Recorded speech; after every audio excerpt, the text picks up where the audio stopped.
Pai, do Filho e do Espírito Santo. Amém. Sejam todos muito bem-vindos à nossa Igreja de São Miguel Arcanjo.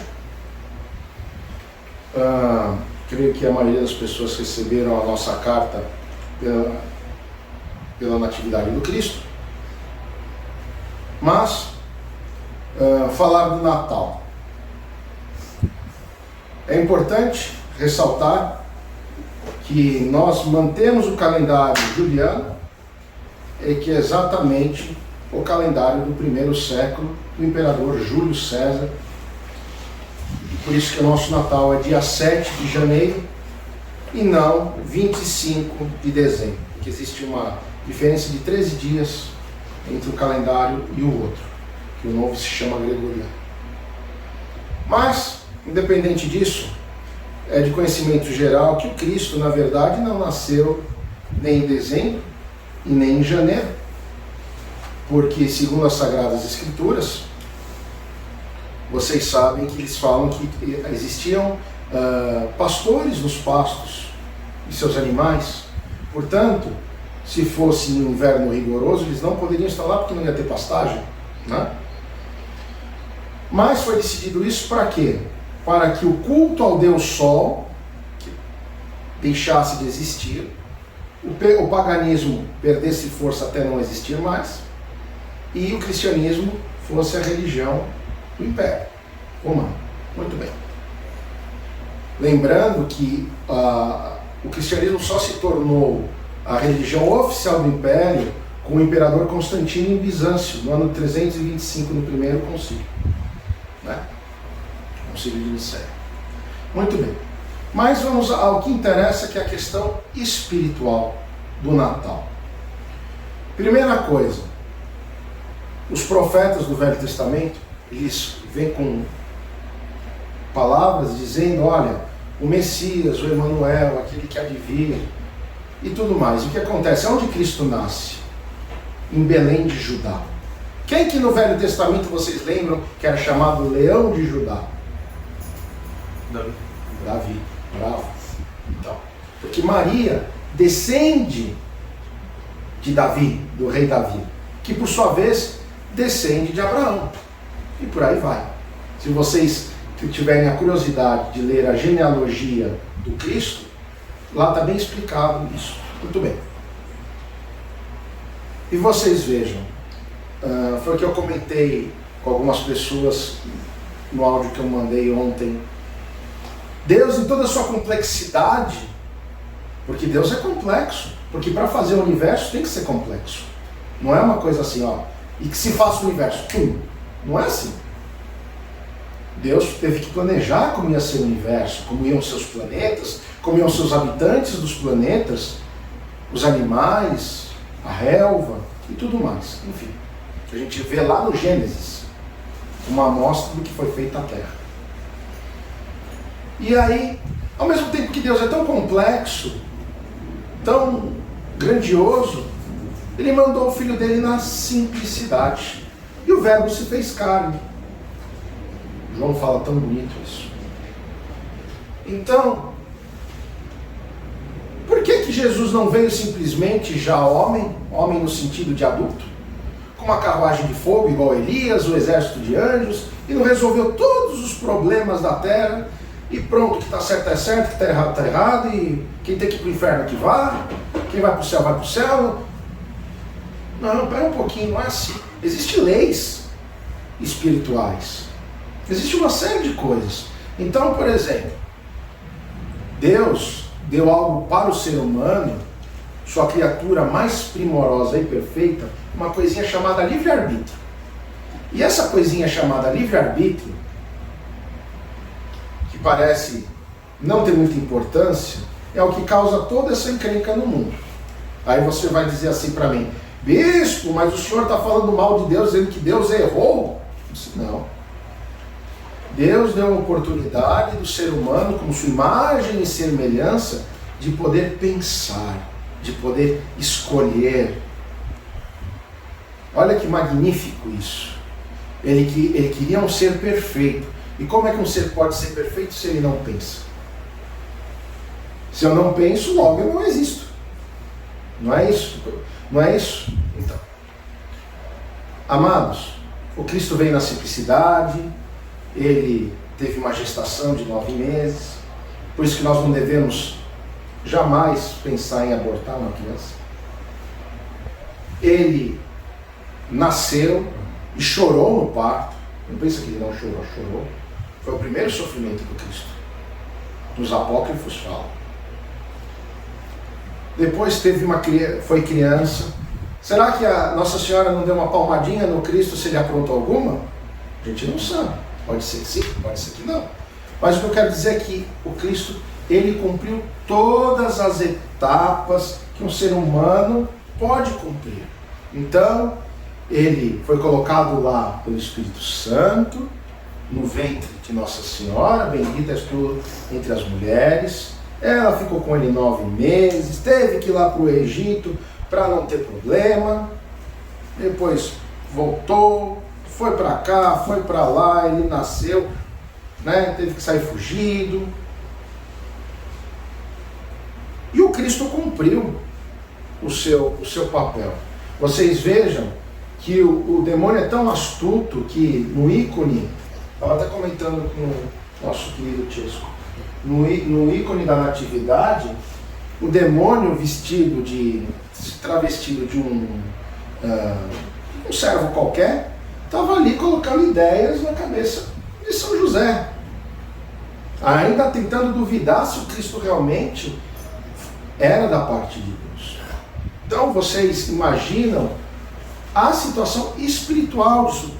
Bom, dito isso, a gente já sabe que o Cristo nasceu, tudo mais, e aí a gente tem que dizer, sem nascimento do Cristo, não tem ensinamento, não tem milagre, não tem crucificação, não tem ressurreição e o mais importante, não tem salvação. Antes de Cristo não existia salvação. Os que vieram antes de Cristo vão ser julgados pela lei judaica, pelo Senhor Deus Pai Todo-Poderoso, da maneira dele. E não vai ser fácil. Por isso que nós estamos no tempo da graça. Graça do quê? Do Espírito Santo, do Consolador. Muito bem. E aí, vamos falar um pouco da nossa realidade. Vocês vendo agora com o 25 próximo passado, o pessoal preocupado, queremos beber, o que iremos comer, aonde iremos cear, com quem iremos passar. Todo mundo tem essas preocupações, mas ninguém pergunta assim, né? À meia-noite, o que iremos fazer para o Cristo? Poucos são aqueles que colocam o seu joelhinho no chão e agradecem. Ó Senhor, obrigado pela oportunidade de mais um ano estar vivo e eu poder comemorar o teu nascimento para eu poder ter a possibilidade da salvação. E aí, fazendo um gancho nisso, ontem eu recebi um vídeo de uma pessoa evangélica, de uma igreja que eu não vou citar o nome, mas que de sexta-feira eles fazem um trabalho de exorcismo. Não compete a mim dizer se aquilo é verdade, não é verdade, se aquilo é uma simulação, isso não interessa. Mas em um determinado momento daquela situação, o pastor que lá estava pergunta para uma pessoa que teoricamente estava possuída: qual que é o seu interesse? E aquele espírito que possuía disse: as almas. Veja, nós, para o batismo, nós entregamos a nossa alma a Jesus.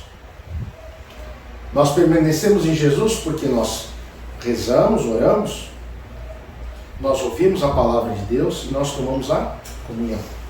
Esse é o nosso tríplice contato com Deus e nenhum desses três pode faltar para você continuar em comunhão com Deus. E aí vocês vão me dizer assim: mas teologicamente, a partir do momento que você é batizado em nome do Pai, do Filho e do Espírito Santo, você é filho de Deus. Verdade.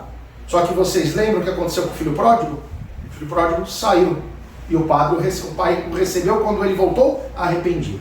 Então acontece o seguinte: e o outro reclamou porque diz: eu faço tudo para você, mas você está sempre comigo e tudo que é meu é teu.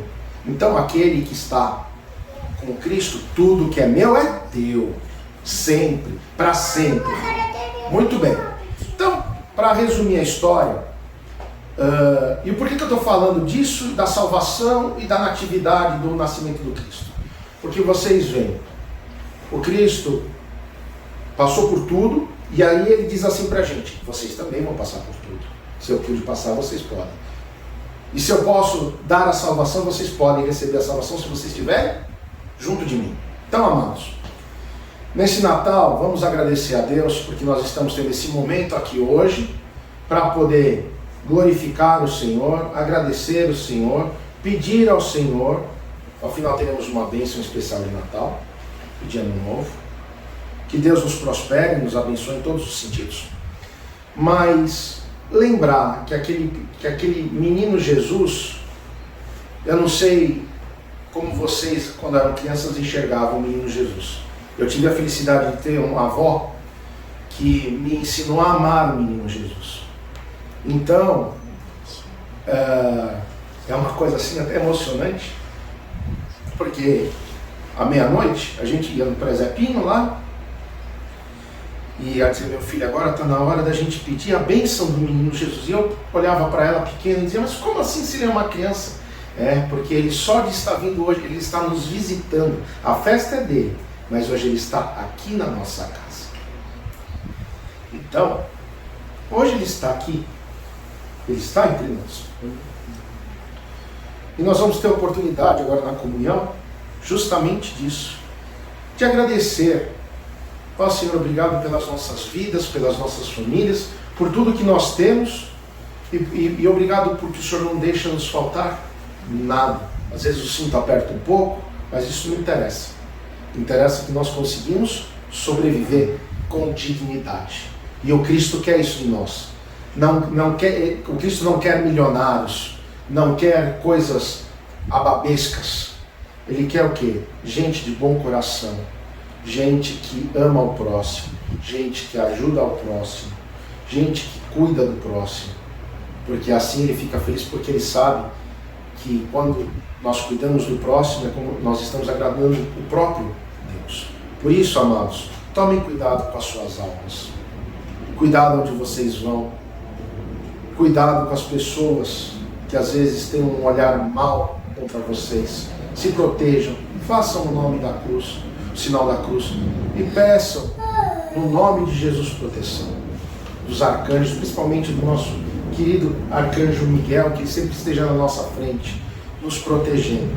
E lembrem, sem Natal não tem salvação. Por isso Natal sim é importante, não podemos desprezar, tá? E mais um detalhe, às vezes falam: mas está errado porque na Bíblia não tem coisas sobre aniversário. Os judeus não comemoravam o aniversário. Os judeus tinham um jeito próprio deles fazerem as comemorações, tanto é que os meninos com 13 anos, as meninas não sei com que idade, enfim. Mas nós temos que comemorar sim, porque graças a Deus, pela misericórdia divina, o Cristo veio, o Cristo nasceu, e Ele deu a oportunidade de eu e você termos vida. Que Deus abençoe muito vocês nesse Natal. Vocês se preparem agora no dia 21, que será Epifania, batismo do Cristo. Tragam sua água para benzer, é muito legal, muito importante. E mais, convidem o padre ou o bispo, quem vocês acharem mais fácil, para ir benzer a casa de vocês, o comércio de vocês, o carro de vocês, porque nada mais é do que a bênção das águas, uma limpeza espiritual que nós sacerdotes fazemos e mandamos tudo de ruim embora, porque a água lava os pecados.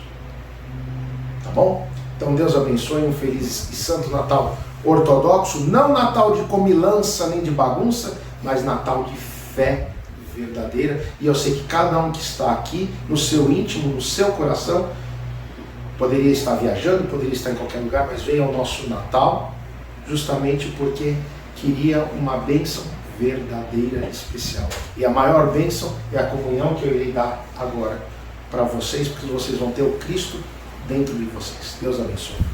Amém.